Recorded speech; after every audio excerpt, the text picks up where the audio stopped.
আসসালামু আলাইকুম এভরিওয়ান, সবাই কেমন আছেন? আশা করি সবাই ভালো আছেন। আলহামদুলিল্লাহ, আমিও ভালো আছি। আর আজকে জামাই এসেছে আমার বাসায়, মেহমান। আমার জামাইকে আমি বলেছিলাম আমার প্রচুর পরিমাণ মিষ্টি খেতে ইচ্ছে করতেছে। আর এই তো সে আমার জন্য মিষ্টি নিয়ে এসেছে। আর এই মিষ্টিগুলো এতটা মজা ছিল, আমার প্রচুরই খেতে ইচ্ছে করছিল আর ভালো লেগেছে। আর এই মিষ্টিগুলো ছিল আলাফা সুইটস। সবচেয়ে বেশি মজা লেগেছে সাদা মিষ্টি, ওই সাদাটা কম এনেছে। আমি লালটা খেতে পছন্দ করি, তাই সে লাল মিষ্টি এনেছিল, কিন্তু লালটা আজকে ভালো লাগেনি।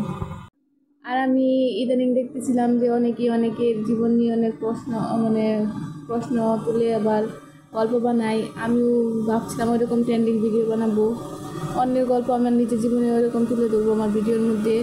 আর ওইরকমই আমি কয়েকটা ভিডিও বানাবো। আমার জীবনটা কিন্তু ওইরকম না, আমার জীবনটা একদম সিম্পল। আমি কোনো রকম প্রেম ওই রকম সুযোগ পাইনি, কারণ ছোটো সময় বিয়ে হয়ে যায়, মাত্র 15 বছর বয়সে বিয়ে হয়ে যায়। ওই রকম সুযোগ আমার জীবনে আসেনি। আর এই তো স্বামী এসেছে, তার জন্য ভাবলাম একটু অল্প একটু খিচুড়ি রান্না করি। সে যেহেতু সে মিষ্টি নিয়ে এসেছে, সে তো আজকে মেহমান, তাই না বলেন? তাই এখানে আমি হাতে মাখিয়ে অল্প ডাল দিয়ে একটা বোনা টাইপের খিচুড়ি করবো, একটু জর্জরা টাইপেরই করবো। এই তো আমি সব কিছু দিয়ে একসাথে মাখিয়ে নিয়েছিলাম। আর এই খিচুড়িটা হাতে মাখালে সবচেয়ে বেশি মজা হয়। এই তো মাখামাখি ডান। এবার আমি পরিমাণ মতো দিয়ে দেবো, ঠান্ডা পানি দেবো, কারণ গরম পানিটা দিলে আমার কাছে ভালো লাগে না, তাড়াতাড়ি হয়ে যায়। এই তো পরিমাণ মতো পানি দিয়ে এবার চুলায় বসিয়ে দেবো। আর এখানে আমি মাত্র 2টা কাঁচামরিচ দিয়েছি, একটু বেশি করে পেঁয়াজ দিয়েছি।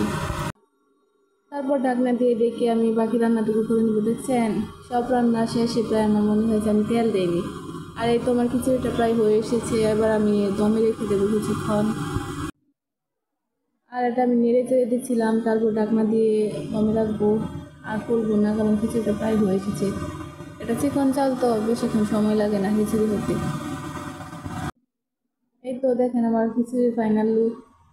মাশাআল্লাহ, এত সুন্দর একটা স্মেল বের হচ্ছিল। অনেক মজা হয়েছে আজকে খিচুড়িটা। বলে যাবেন আমার ওই রকম ভিডিওগুলো আপনাদের কাছে কেমন লাগবে। আমি একটা ভিডিও কিন্তু আজকে আপলোড দিয়েছি, এটা প্রেমের গল্প। ওটা ছিল আমার পাড়া প্রতিবেশী একজনের। এই তো খিচুড়িটা হয়ে গেছে, আমি আবার ঢাকনা দিয়ে আবার ডেকে দেবো, কারণ এটা অনেকক্ষণ রাখলে একটু আর একটু মানে নরম টাইপের হবে। আজকে ভিডিওটা পর্যন্ত সবাই ভালো থাকবে। আসসালামু আলাইকুম।